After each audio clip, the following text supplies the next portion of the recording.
নমস্কাৰ এই মুহূৰ্তত আন এক খবৰ নতুন দলে ৰকিবুলৰ ধন টকালৈ বিজেপিৰ ভোট কটাৰ চেষ্টা কৰিছে কিন্তু এইবোৰ কৰি লাভ নাই পুনৰ 21ত চৰকাৰ গঠন কৰিব বিজেপিয়ে বিধায়ক শিলাদিত্যৰ এবাৰ বিস্ফোৰণ আৰু বিজেপিৰ কাৰ্যনিৰ্বাহক সভাৰ দ্বিতীয় দিনৰ কাৰ্যসূচীত উপস্থিত হৈছে বিধায়কগৰাকী নতুন দলে ৰকিবুলৰ ধন টকালৈ বিজেপিৰ ভোট কটাৰ চেষ্টা কৰিছে কিন্তু এইবোৰ কৰি লাভ নাই কিয়নো পুনৰ 21ত চৰকাৰ গঠন কৰিব বিজেপিয়ে বিধায়ক শিলাদিত্য দেৱৰ বিস্ফোৰণ আৰু বিজেপিৰ কাৰ্যনিৰ্বাহক সভাত যি কৰিমগঞ্জত উপস্থিত হৈছে তাৰ দ্বিতীয় দিনৰ কাৰ্যসূচীত উপস্থিত হৈছে শিলাদিত্য বৰাকত বিজেপিয়ে লাভ কৰিব 12খন আসন কংগ্ৰেছৰ স্থান নাই বৰাকত কংগ্ৰেছ আৰু AIUDFৰ মিত্ৰতা পূৰ্বৰে পৰা আছে কিয়নো কংগ্ৰেছৰ কুখৰ পৰা জন্ম হৈছে AIUDF এনেদৰে মন্তব্য কৰিছে বিধায়ক শিলাদিত্যই আৰু তেওঁ কৈছে এইবাৰ আমি কংগ্ৰেছ বিজেপিয়ে বৰাকত আসন লাভ কৰিম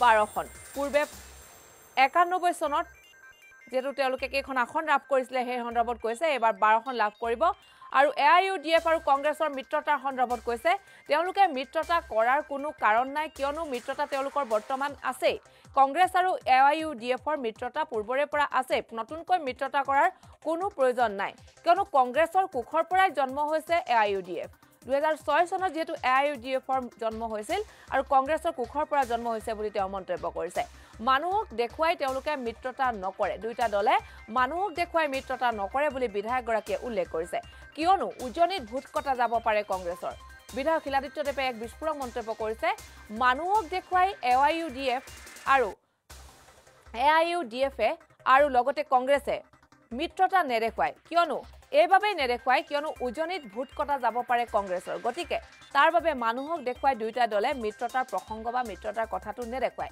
এজেপি বৰ্তমান এজেপি বুলিয়ে মানুহে ভাবি আছে এজেপি নামটো এজেপি যে তেওঁৰ এই দলটোৰ নাম মানুহে মনত থবলৈ বহু সময় ভাবিব লাগিব এনেধৰণে বিস্ফোৰক মন্তব্য কৰিছে ক্ষমা কৰিব শিলাদিত্য দেৱে হোজাই বিধায়ক শিলাদিত্য দেৱে এক বিস্ফোৰক মন্তব্য কৰিছে আৰু নতুন দলে ৰাজনৈতিক দলে ৰকিবুলৰ ধন টকালৈ বিজেপিৰ ভোট কটাৰ চেষ্টা কৰিছে আৰু বিজেপিয়ে 2021ত পুনৰ চৰকাৰ গঠন কৰিব কিয়নো চৰকাৰ গঠন কৰাৰ বাবে ৰাইজৰ আশীৰ্বাদ ৰাইজৰ বিশ্বাস বিজেপিয়ে লাভ কৰিছে আৰু কংগ্ৰেছৰ কোনো স্থানেই নাই বৰাকত কিয়নো বৰাকৰ ৰাইজৰ যি সহানুভূতি বৰাকৰ ৰাইজৰ যি মৰম চেনেহ যি বুধবাৰৰ পৰা আজিলৈকে কাৰ্যনিৰ্বাহক সভা যি অনুষ্ঠিত হৈছে এই সভাতে গম পোৱা গৈছে যে বৰাকত কংগ্ৰেছৰ কোনো স্থান নাই বৰাকত এবাৰ 15খন আসনৰ ভিতৰত 12খনে বিজেপিয়ে লাভ কৰিব বুলি তেওঁ মন্তব্য কৰিছে লগতে কৈছে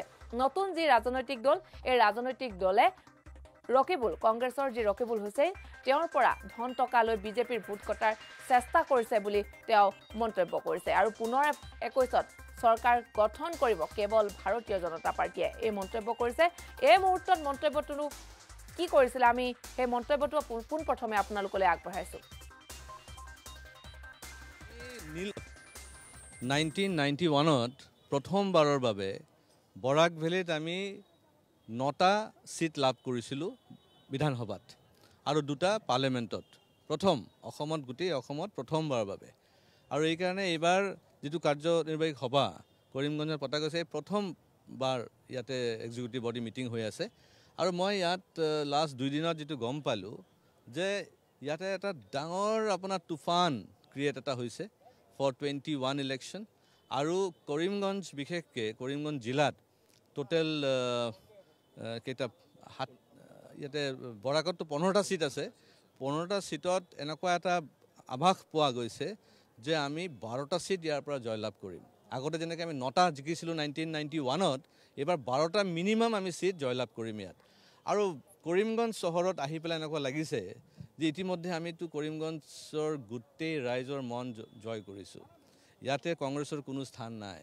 এই যে মানে ডুপ্লিকেচিৰ কোনো স্থান নাই ইয়াতে খোলা মনেৰে কাম কৰিব লাগিব বিজেপি আকৌ জিকিব কৰিমগঞ্জত এইটোতো খাটাং কংগ্ৰেছ এডিএফৰ মিত্ৰতা কি হ'ব মিত্ৰতা থাকিব পাৰে নাথাকিব যোগান ধৰিব কংগ্ৰেছৰ সব এটা কথাটো হ'ল AIUDF আৰু কংগ্ৰেছৰ মিত্ৰতা মানে কি কংগ্ৰেছ আৰু AIUDF একেটাই পাৰ্টি 2006 চনত যেতিয়া AIUDFৰ জন্ম হ'ল কাৰ পৰা জন্ম লৈছিলে তেওঁৰ মাতৃ কোন মাতৃ হৈছে কংগ্ৰেছ পাৰ্টি কংগ্ৰেছৰ কোখৰ পৰা জন্ম লোৱা AUDF তাৰ আকৌ এলায়েন্সৰ কি প্ৰয়োজন আছে? এইটো অলৰেডি এলায়েন্সত আছে।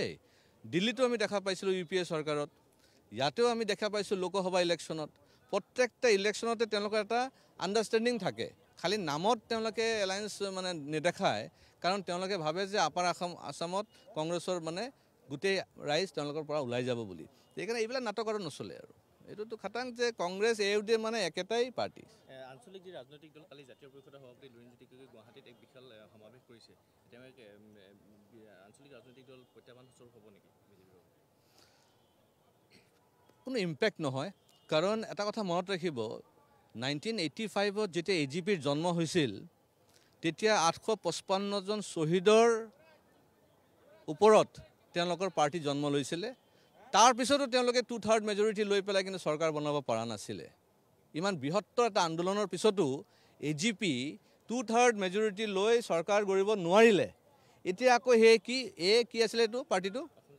অসম জাতীয় পৰিষদ। সেইখন নাম জানিবলৈ সময় লাগিব এতিয়া ৰাইজৰ। আৰু মানুহে এতিয়া ভাবি আছে অসম জাতীয় পৰিষদ AJP, এইটো AGP বুলিয়ে ভাবি আছে। কথাটো বুজিছা নাই? লুৰিণজ্যোতি এইবিলাকতো ফ্ৰড হয়। সেইকাৰণে ফ্ৰডে নেতৃত্ব দিব নেকি? তেওঁলোকৰ এজেণ্ডাটো বেলেগ। তেওঁলোকৰ ৰকিবুলৰ পৰা পইচা লৈ পেলাই কিছুমান BJPৰ ভোট কাটাৰ ধান্দা কৰি আছে, সেইবিলাক কৰি একো লাভ নহ'ব। কিমানখন আসন পাব বুলি আপুনি আশা কৰে? কিমান ভোট পাব? কোনে? নতুন দলটো ভোট পাব মানে কি? নতুন দলটো যদি কেতিয়াবা 100-200 ভোট পাই যায় এটা সমষ্টিত, বহুত ডাঙৰ কথা হ'ব। ৰাজ্য দল আৰু জাতীয় পৰিষদ মিত্ৰতা হ'ব, তেওঁলোকৰ মিত্ৰ হ'ব, আঞ্চলিক শক্তি হ'ব। কাৰ মিত্ৰ হ'ব, আঞ্চলিক শক্তি হ'ব। মিত্ৰতা কিহৰ প্ৰয়োজন আছে? আঞ্চলিক বুলি ইমান ডিভাইডেড হাউচ কিয়? ইমান ডিভাইডেড হাউচ আঞ্চলিকৰ মাজতে ইমান কিয়? তাৰমানে এটা কথা মনত ৰাখিব, অসমীয়া মানুহ এতিয়া আৰু আঞ্চলিকবাদত বিশ্বাস নকৰে। অসমীয়া মানুহ এতিয়া ৰাষ্ট্ৰবাদ হৈছে, ৰাষ্ট্ৰবাদীত বিশ্বাস কৰে। তেওঁলোকে জানে এটা কথাত যে ভাৰতবৰ্ষৰ যদি মংগল কৰিব লাগে তেতিয়া অসমৰ মংগল হ'ব লাগিব।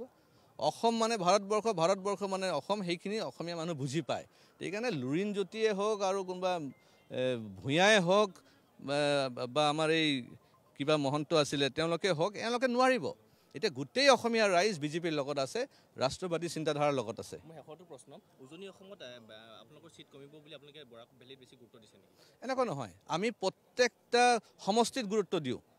আমি মানে যমুনা মুখত যিমান গুৰুত্ব দিওঁ, আমি লাহৰী ঘাটতো ইমান গুৰুত্ব দিওঁ, আমি ধুবুৰীতো ইমান গুৰুত্ব দিওঁ, আমি বৰাকতো ইমান গুৰুত্ব দিওঁ। আমি সকলো ঠাইত শদিয়াৰ পৰা ধুবুৰীলৈ ইকুৱেল, কাৰণ আমাৰ কথা আছে সবকে সাথ সবকে বিকাশ সবকে বিশ্বাস।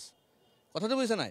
আজি অসম চৰকাৰে যেতিয়া ডেভেলপমেণ্টৰ কাম কৰি আছে, কোনোবা বোলে BJP বিধায়ক নাই বুলি কি আমি কিবা অপৰাধ কৰিছোঁ নেকি? কৰাটো নাই। আমি গোটেই অসমৰ ইকুৱেল ডেভেলপমেণ্ট কৰি আছোঁ, কাৰণ আমি অসমক মাতৃ বুলি গ্ৰহণ কৰোঁ। চৰকাৰ গঠন কৰাটো নিশ্চিত 100%। আৰু কোনো কথাই নাই। চৰকাৰটো আমাৰ কোৱা কথা নহয়তো, এইটো যে শিলাদিত্যই ক'ব লাগিব এইটো নহয়তো। ৰাইজক সোধক, ৰাইজে কি বিচাৰিছে। ৰাইজে প্ৰত্যেকটা ৰাইজৰ মুখত একেটাই কথা যে বিগত 40 বছৰত কংগ্ৰেছে যিটো কৰিব পৰা নাই অসমত, 5 বছৰত BJP চৰকাৰে কৰি দেখাইছে। তাৰপিছত আমি ক'বলৈ কথা নহয়তো, আমিতো মানে কমেই নিজৰ পাৰ্টিৰ কথা। ৰাইজে কৈ আছে এইখিনি কথা যে এইবাৰ আকৌ BJP চৰকাৰ।